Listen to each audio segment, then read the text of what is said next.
안녕하세요, 여러분. 성공합시다. 여러분, 우리 앞에 있는 문제가 크면 클수록요, 그 약속이 더 분명해져요. 하나님의 역사심이 더 강하게 드러나요. 오늘 본문에서 그걸 확인시켜 주는데요. 오늘 말씀 붙들고 우리 앞에 있는 모든 난간을 넘는 우리가 되기로 해요. 자, 1절. 여리고성은 이스라엘 자손을 막으려고 굳게 닫혀 있었고 출입하는 사람이 없었다. 주님께서 여호수아에게 말씀하셨다. 내가 여리고와 그 왕과 용사들을 너의 손에 붙인다. 자, 이제 6장이 시작되는데 6장은 굉장히 흥미진진한 얘기죠. 이스라엘 백성이 드디어 약속의 땅 가나안에 들어가서 첫 번째 난간인 여리고성을 정복한 이야기예요. 이 전쟁은 앞으로의 전쟁을 어떤 자세로 어떤 원리로 해야 하는지를 분명히 알려주죠. 우리에게도 마찬가지고요.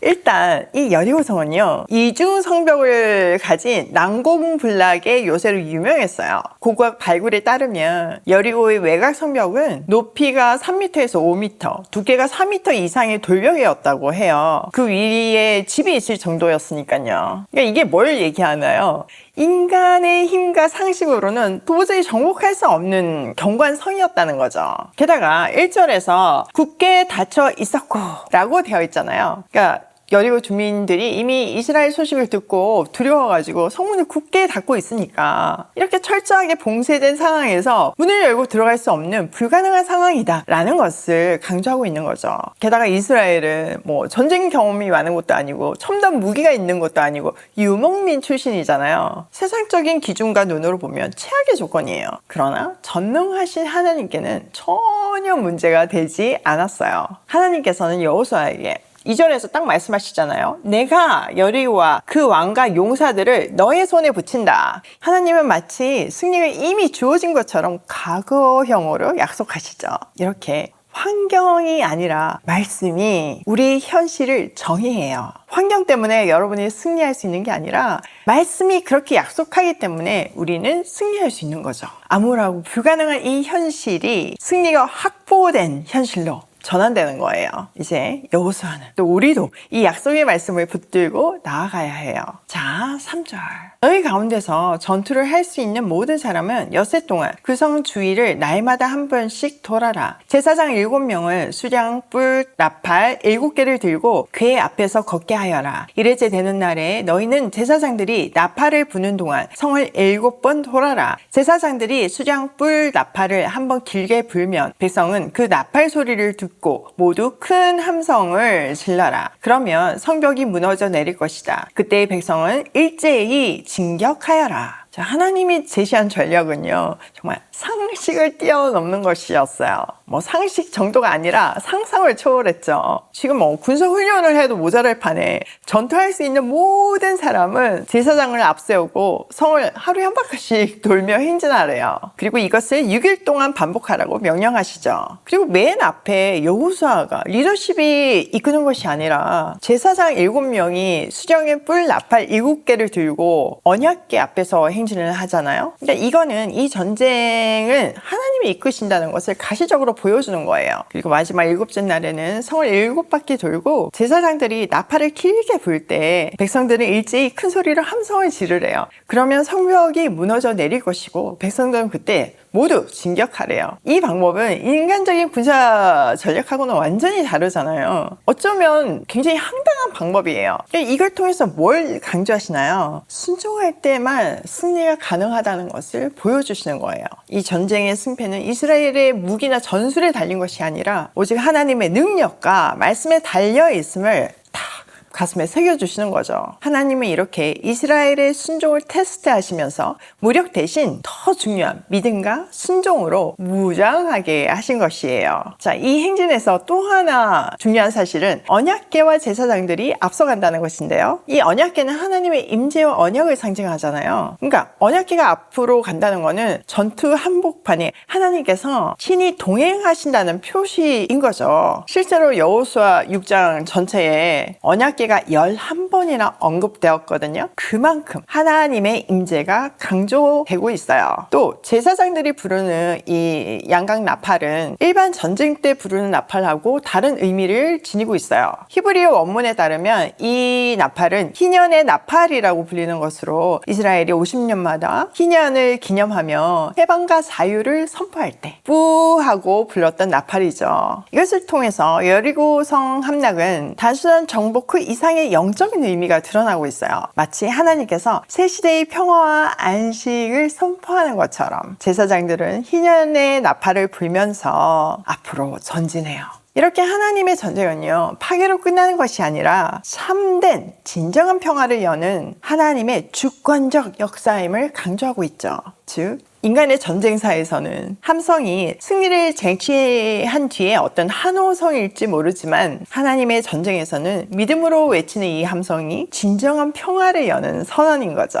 또 하나님의 지시에 보면 완전수 7이 여러 번 등장해요. 이거는 하나님의 완벽한 계획과 성취를 상징해요. 7일 동안 마지막 날 7바퀴, 7명의 제사장과 7개의 나팔, 이 모든 것들이 하나님의 주권 아래 철저하게 준비된 시간표임을 보여주고 있어요. 이처럼 하나님은 전투의 방식뿐만 아니라 승리의 시점과 조건까지 세밀하게 정리하셔서 이스라엘로 하여금 온전히 말씀에 의지하도록 했죠. 이 모습은 예수 그리스도를 통한 구원의 그림자를 발견할 수도 있어요. 겉보기에는 정말 연약해 보이고 말도 안 되는 것 같이 보이는 십자가의 도가 인류의 구원을 이루는 하나님의 능력이었던 것처럼 여리고성 앞에서의 순종의 행진과 함성은 세상 사람들 눈에는 어리석어 보이는 방법이었지만 하나님의 능력이 드러나는 통로였던 거죠. 히브리서 11장 30절에도 보면요, 믿음으로 이스라엘 백성이 7일 동안 여리고를 돌았을 때 성벽이 무너졌다고 기록하면서 이 사건이 믿음의 능력을 보여주는 본보기였음을 강조하고 있어요. 이렇게 여리고의 이야기는 하나님의 말씀에 대한 믿음과 순종이 얼마나 중요한지를 우리에게 강조하며 가르쳐주고 있죠. 자, 오늘 내용을 우리 삶에 한번 적용해보면 첫 번째, 문제가 커 보일수록 하나님의 약속은 더 선명하다. 우리 힘으로 할 수 없을 때 하나님의 능력이 더 강하게 드러나는 거잖아요. 그렇기 때문에 문제가 클수록 우리 힘으로 절대 못하는 상황 앞에서 우리는 기대할 수 있어요. 제가 어제 부산 KBS 7시 뉴스 생방송에서 이 모습 이야기를 했거든요. 이 이야기를 하면서도 너무 감격스러운 거예요. 정말 나로서는 또 여러분으로서는 이게 우리 삶에 일어날 수 있는 일이 아니잖아요. 근데 그 놀랍게 역사하시고 하나님의 선하심을 이 시대 가운데, 이 소망이 없는 시대 가운데 드러내시는 그 하나님의 계획이 너무나 감사했습니다. 여러분, 우리 선거를 앞두고 있잖아요. 마음이 편한 분이 단 한 분도 없을 거라고 저는 생각해요. 그만큼 우리 가슴에는 나라를 사랑하는 마음이 있고 기대함이 있어요. 진짜 며칠 남지도 않았잖아요. 그렇기 때문에 우리가 정말 기도해야 돼요. 로마서 12장에 보면 지도자는 하나님의 사역자라고 말씀하시잖아요. 그 사역자가 우리를 보호하고 하나님의 뜻을 표현하는 그런 역할을, 통로 역할을 하는 사람이어야 해요. 그리고 우리나라는 140년이라는 아주 짧은 기독교 역사를 가졌지만요, 정말 하나님이 특별히 사용하셔서 선교 강국으로 세우셨어요. 특별히 선교사님들이 지어진 우리나라의 애칭이 말씀을 사랑하는 민족이라고 되어 있잖아요. 정말 말씀을 통해서 하나님을 만나고 말씀대로 살았기 때문에 우리나라에 부흥이 있었고 또 전 세계 인구 대비 1위 선교 강국이 되었어요. 그뿐만 아니라 하나님이 정말 우리나라에 수많은 복을 부어주셔서 지금 유례 없이 K문화가 전 세계를 강타하고 있잖아요. 이 시기에 우리의 든든한 울타리가 되어주는 나라의 수장, 대통령이 뽑히는 일은 정말 너무나 중요해요. 기도하면서 하나님께 우리나라가 여기서 멈추는 것이 아니라 다시 한번 일어설 수 있는 기회가 되게 해달라고. 지금 우리 눈에는 불가능해 보이는, 정말 정치적으로 다 무너진 것 같은 그런 절망감이 드는 시기잖아요. 이 절망의 순간에 하나님의 능력이 그대로 드러나는 그런 선거가 될 수 있게 해달라고 우리가 기도해야 되고, 더불어서 우리가 정말 하나님 편이 돼야 돼요. 하나님이 쓰시기에 합당한 우리가 되어야지만 하나님이 동행하시잖아요.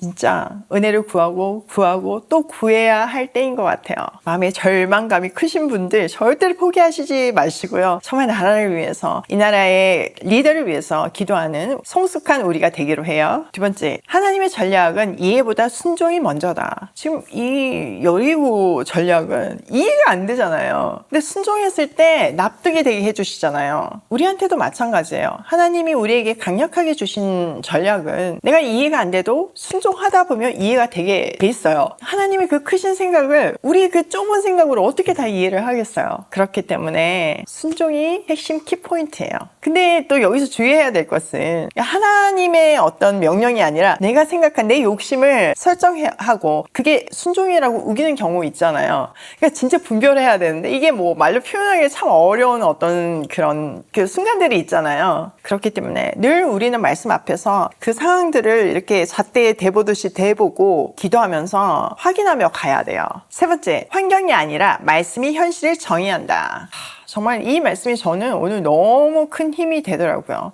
여러분, 여러분의 환경이 여러분의 현실을 정의하지 않아요. 하나님의 말씀이 우리 환경을 평가하고 설정하고 전진하게 만들어요.